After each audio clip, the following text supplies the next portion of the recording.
Mais c'était rien passé de grave jusqu'à ce que Charles ait l'âge de 20 ans.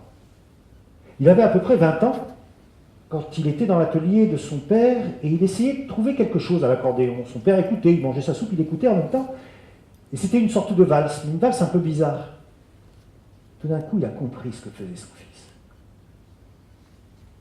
Il a senti sur un air de valse lui monter des fourmillements dans les jambes, comme des insectes qui grimperaient le long de sa jambe. Alors il s'est levé et il s'est tourné. « Qu'est-ce que tu fais là ?» Et Charles Pégury a dit « Je joue une valse pour la tarentule. Et je crois qu'elle aime bien. » Une valse pour la tarentule? Mais on ne joue pas de valse pour la tarentule. Pour la tarentule, on joue la tarentelle. Tu veux offenser les esprits, tu veux apporter le malheur dans ma maison. Tu n'as pas de respect pour ton père, tu n'as pas de respect pour la tradition. Tu arrêtes ça tout de suite, et si tu refais ça une seule fois, je te mets dehors. Charles Pégury n'a rien dit. Il voyait bien que son père était très en colère. Mais il était têtu, il avait la tête dure, et il n'a pas arrêté. Quelques jours plus tard, il a recommencé en cachette. Quelques jours plus tard, il a recommencé en cachette. Sa mère lui disait bien, « Charles, fais pas ça, fais pas ça, fais pas ça. » Un jour, son père l'a entendu et il l'a mis dehors.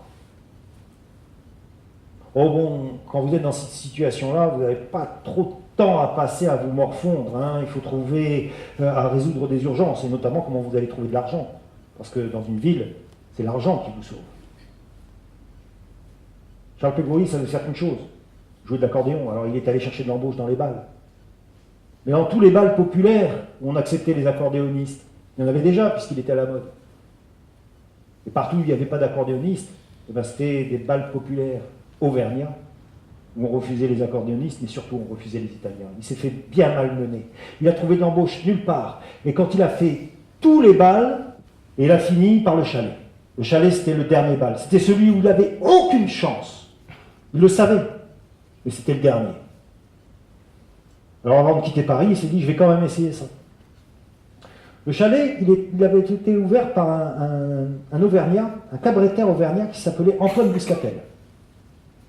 C'était le bal musette le plus couru, le plus fameux de tout Paris. Il était installé au 13 de la rue de Lappe, en plein cœur de la colonie auvergnate, et on faisait la queue jusqu'à la Bastille pour y entrer. Antoine Bouscatel était cabaretteur, il était reconnu comme le roi des cabaretteurs, et c'est lui-même qui donnait à danser dans son bal. Et il avait fait le serment que jamais, jamais dans son bal on entendrait un accordéon.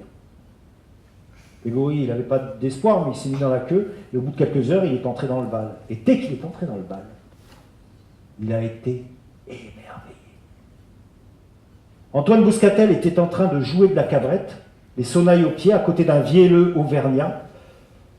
Et en face de ces deux hommes, il y avait une foule compacte de danseurs qui était animée d'un mouvement, on aurait dit comme une grande bête couchée et fumante, qui faisait jouer ses muscles.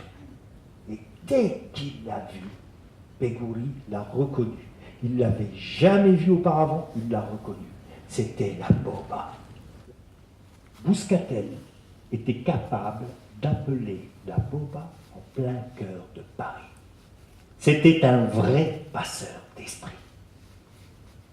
Pégury l'a reconnu parce qu'il en avait entendu parler, mais il ne l'avait jamais vu. Alors, il a profité du spectacle jusqu'à ce que les musiciens fassent une pause. Et quand ils ont fait une pause, il s'est approché, il a dit « Monsieur Bouscatel, je voudrais jouer de la musique. » Bouscatel a dit « J'ai besoin de personne. » « Mais Monsieur Bouscatel, je suis accordéoniste, j'ai un accordéon. Il n'y a pas d'accordéon dans votre formation. L'accordéon, j'ai jamais entendu parler. » Et il a planté son regard dans les yeux de Pégury. Et là, ils ont commencé à jouer à un jeu qui se joue dans le sud, vous savez.